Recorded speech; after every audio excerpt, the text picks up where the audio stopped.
వరుసలో ఉన్నారు విజయవాడలో. మీరు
నేను అప్పుడే వస్తాను, 9 గంటలకే వస్తానండి.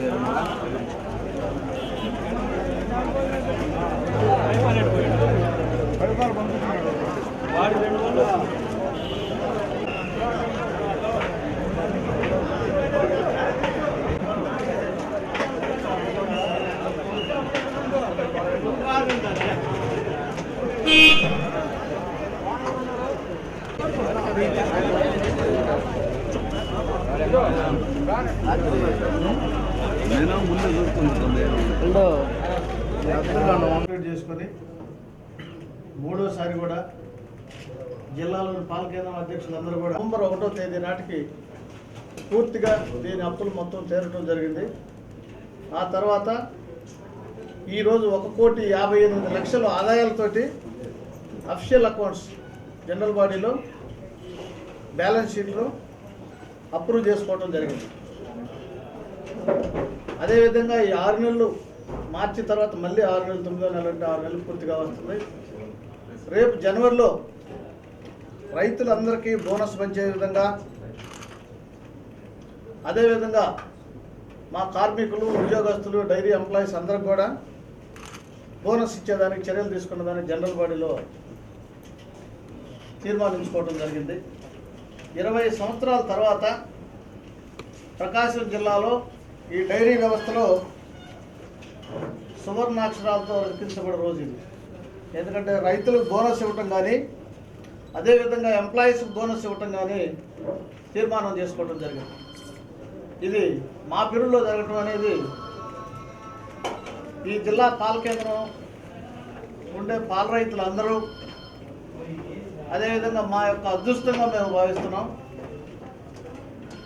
ఈరోజు మళ్ళీ 5 సంవత్సరాల కాలం నాకు ఇనాన్మస్గా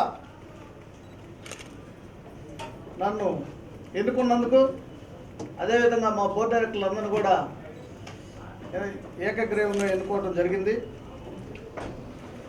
అంటే దాని అర్థం ఏంటంటే ఇంకా మా మీద ఎక్కువ బాధ్యత పెంచారు. గతం కన్నా కూడా రెట్టింపు ఉత్సాహంతో రైతులకి గిట్టుబాటు రేట్ ఇస్తా, ఉద్యోగస్తులందరూ కానీ, కార్మికులు కానీ అన్ని సదుపాయాలు కల్పించి ఆంధ్రప్రదేశ్లోనే ఒక ఒరవడి తెప్పించి దీన్ని ఒక ఆదర్శవంతంగా ప్రకాశం యూనియన్ చూసి రాష్ట్రంలోని అన్ని యూనియన్లు కూడా నేర్చుకునే విధంగా దీన్ని తీర్చిదిద్దుతామని, వచ్చే సంవత్సరం దీన్ని బిజినెస్ని ఇంప్రూవ్ చేసి ఎన్డీడీపీ వాళ్ళు మాకు మొన్న నవంబర్ 1వ తేదీ నాడు మాకు హ్యాండ్ ఓవర్ చేస్తే మా సేల్స్ మొత్తం కూడా 43,000 44,000 ఉన్నాయి. ఈరోజు మా సేల్స్ 65,000కి వెళ్ళింది. మన యొక్క నాణ్యత కానీ ఈ జిల్లా పాల యొక్క టేస్ట్ వల్ల హైదరాబాద్ చైతన్య కాలేజీ, అదేవిధంగా గుంటూరు, విజయవాడ, నెల్లూరు పూర్తిగా వాళ్ళు 23 నుంచి 25,000 పాలు ప్రతిరోజు ఇక్కడి నుంచి తీసుకోవడం జరుగుతుంది. అది ఈ జిల్లా పాలల్లో ఉండే టేస్ట్ స్టూడెంట్లు అందరూ కూడా చాలా బాగుందని వాళ్ళు మనం మొన్న 2 రూపాయలు అదనంగా రేటు పెంచినా కూడా ఒక్కసారి కూడా ఎందుకు రేటు పెంచామనేది కూడా అడగకుండా మనం అంతకుముందు 4 రోజుల నాడు 2 నెలల నాడు మనం రైతులకు రేటు పెంచాం. ఆ తర్వాత 2 నెలల తర్వాత మనం పాల అమ్మకం రేటు కూడా పెంచాల్సిన పరిస్థితే.